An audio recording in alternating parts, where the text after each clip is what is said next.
तो भगवान थोड़ा भी हंसे। देखो हंसना अलग है, लेकिन भगवान भी हंस रहे हैं और भगवान के भी हंसने में बहुत से कारण छिपे हैं। चौपाई कहती है बोले भी हंसी चराचर राय,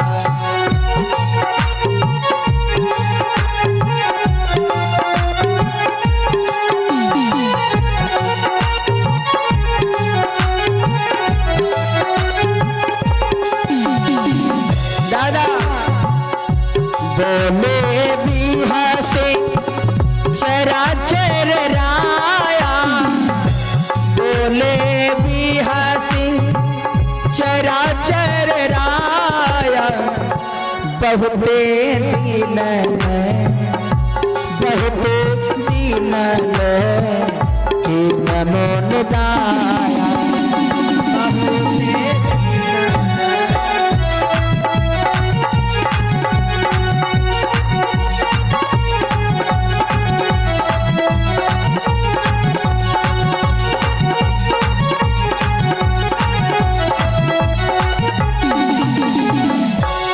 महाराज क्या बात है, बड़े दिन बाद आप आए, क्या कारण है?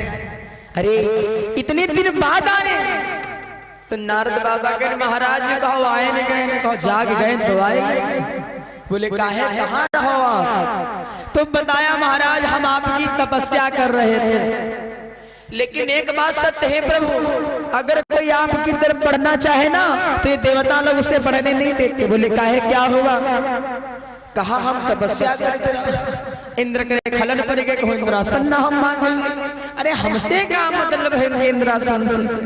उन्होंने दानी कत्ती अप्सराओं को भेजा, कामदेव को भेजा हमारी तपस्या भंग करवाने के लिए, लेकिन महाराज हमारा ध्यान नहीं छुड़ा पाएंगे, हमने सबको पराजित कर दिया। भगवान ने कहा बड़ी अच्छी बात है भाई, आप जैसा भक्त हमारा कौन हो सकता है? अरे आप हमारे अनन्य भक्तों में से एक हो, हमारे हृदय के टुकड़े हो। भगवान ने थोड़ी पालिश और लगा।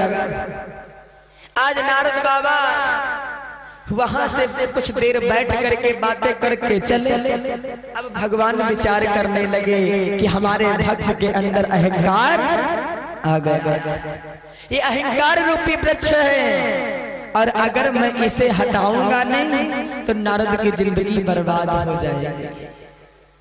नारद भगवान अलग रास्ते पर चले जाएंगे। आज भगवान ने अपनी माया को इशारा किया, और मेरे प्यारे भगवान की माया का चक्कर ना बड़ा निराला है। इस माया के चक्कर में बड़े बड़े लोग पड़े और चले गए। ऐसी है माया। कहते हैं जिस समय भगवान ने माया को इशारा किया, नारद बाबा जिस रास्ते से रोज आते जाते थे उसी रास्ते में भगवान ने एक सुंदर से नगर का निर्माण करा दिया। और जब नगर का निर्माण करा दिया उसमें सुंदर सी प्रजा है, सुंदर से राजा है, न जाने कितने लोग हैं, सुंदर सुंदर घर महल इत्यादि सब बने हैं, बाग बगीचा सब कुछ तैयार, पूरा गांव। नारद बाबा आ रहे थे, नारद बाबा की नजर पड़ी, ये नगर कौन सा? दादा तुम रोज यहाँ से निंदोरा जाते हो, तो तुमका तो पता है कौन गांव कौन घर कहाँ कहाँ है। रातन भर बिल्डिंग बन के तैयार हो जाए तो यूं तो जरूर सोची आखिर बात का, कल तो यहाँ कुछ नहीं रहा, आज क्या है, चलो देखते हैं। अब नारद बाबा देखने के लिए चले, और जब नारद जी देखने के लिए चले मेरे प्यारे तो हुआ क्या, जब नगर में पहुंचे तो उस नगर के राजा का नाम था महाराज शीलनिधि। शीलनिधि ने सुना हमारे यहाँ नारद बाबा हैं, तुरंत बुलवाया दरबार में, स्वागत बंदन पूजन किया, कुछ आसन बैठारा और हाथों को जोड़ करके बोले महाराज मेरा एक निवेदन है। निवेदन क्या है? हमारे घर में हमारी बिटिया का स्वयंवर है, आप उसके हाथों की रेखा देख करके बताओ उसका पति कैसा होगा। तो नारद बाबा ने कहा ठीक है आप बुलाओ हम देखते हैं।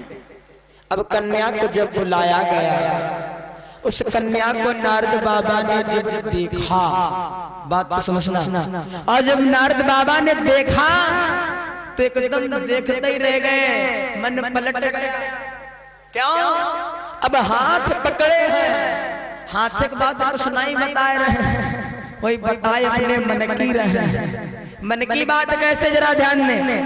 नारद बाबा ने कहा महाराज सुनो, तुम्हारी बिटिया में बहुत से गुण हैं। गुण कैसे हैं? रेखा बता रही कैसे? जो यह बरई कि जो यह बरई अमर सोई होई। दादा नारद बाबा ने बताया जो यह बरई अमर सोई होई। राम सिया राम हरे, राम सिया राम हरे।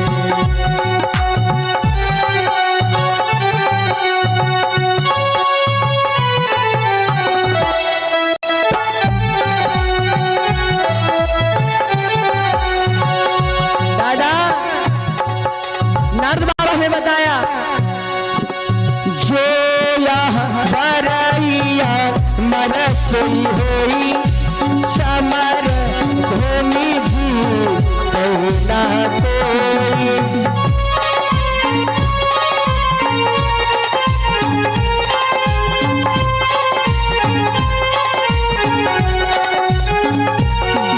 और जो यह बरैया मर सोई होई, समर भूमि जी ना कोई जी ना कोई। जो यह बरई राम रमा सिया राम रमा, सिया राम रमा, सिया राम रमा। जो यह बरई अमर सोई होई, राम सिया राम हरे।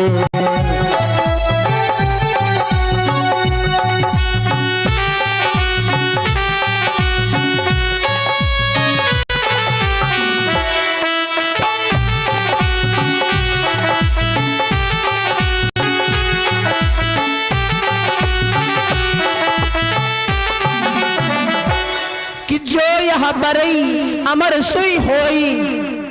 चौपाई कहती बात सत्य है दादा, लेकिन हमारी आपकी समझ में फेर हो जाता है। क्यों समझ में क्या फेर हो गया? नारद बाबा बता रहे महाराज जिसका विवाह इसके साथ होगा वो अमर हो जाएगा। लेकिन रेखा क्या बताती? जो यह बरई अमर सोई होई, यानी जो अमर है उसके साथ में इसका विवाह होगा। लेकिन नारद बाबा कहा जी के साथ का विवाह हो जाए वो अमर हो जाए। क्या बात है? नारद बाबा ने जब ऐसा समझा तो विचार करने लगे ऐसा हो जाता, काश हमरो विवाह हो जाते है कैसे, हमरे कुन्नू मुन्नू होती, हाँ हमारा भी परिवार आगे बढ़ता। नारद बाबा अब अपने परिवार के विषय में, अपने जीवन के आगे के विषय में सोचने लगे। ए दादा अब नारद बाबा बड़े प्रसन्न हैं, विचार करने लगे अब चाहे कुछ हो जाए इससे तो हम ही विवाह करेंगे, चाहे कुछ क्यों ना हो जाए। और कुछ क्षणों में आप लोगों के मध्य में विशाल झांकी भगवान भोलेनाथ की। लेकिन उससे पहले आपसे एक निवेदन करना चाहेंगे, भोले बाबा ऐसे नहीं आएंगे, आपको बुलाना पड़ेगा। सो हाथों को उठा करके और जोरदार ताली बजा करके हमारे साथ में बोलेंगे बोलो शंकर भगवान की। थोड़ा और तेज माता है मैंने, क्योंकि संख्या आपकी ज्यादा है, आवाज कम आ रही है। बोलो भूत बाबन बाबा भोलेनाथ की। तो उठा करके हाथ और कहना है क्या? आप लोग कंजूसी मत करना, क्योंकि हम भी थके हारे हैं और कम से कम 25-30 दिन तक थकना है ना। तो निवेदन करना चाहेंगे आप हमारा साथ देना गाने में और ताली बजाने में जरूर कहना है।